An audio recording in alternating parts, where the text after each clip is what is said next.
Yeah, I tell you what, when I first talked to to Dave Ballou about hiring a speed specialist, that's not really his position. It's really out there, but I told him, I said, this is what I want. I want us to recruit speed, and I want us to develop speed.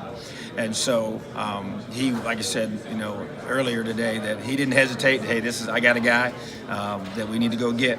And so there's no question we've improved our speed. I think how that shows up on game day remains to be seen.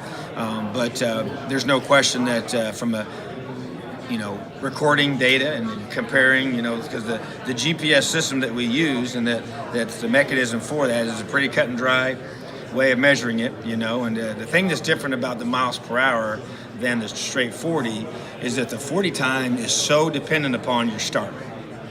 And whereas the miles per hour has nothing to do with your start. It is just how fast can you run. And I like it because it's how fast can you run with pads on. Because that's how we'll do this during practice, we'll be able to tell how fast they're running during the game and during practice and when they cut it loose. And so it really gives you a more pure, I've talked to an NFL scout that he thinks in the future that's going to take the place of the 40. That remains to be seen if it ever happens or not, but that's his opinion. But it is viewed as a more true form of speed. So, to me, it's about being able to, you may be able to get, because obviously when you do miles per hour, it's how high do you get during a run.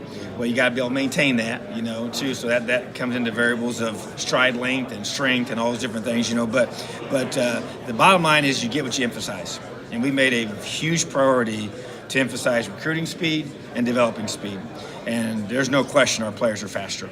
And so we just got to now, get to the field and see it in person. I guess the other side of that you talked about in the offseason when you made that change, the importance of health and team health. Yeah.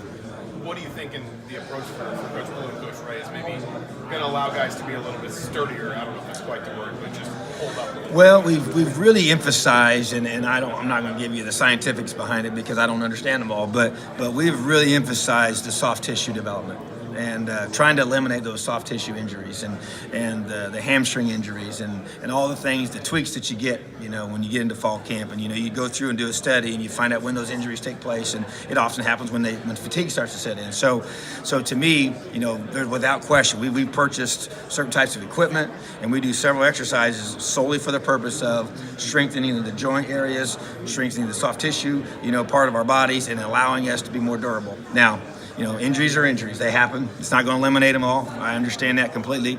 But we were just decimated last year with injuries. And, sometimes years go that way. But I do think that we had to attack it and do everything we can in our power to help prepare our players to be as healthy as they can be, because, we don't have the luxury of, we miss a guy, it makes a big difference. I know it hurts every team, but it hurt us more because of lack of depth last year.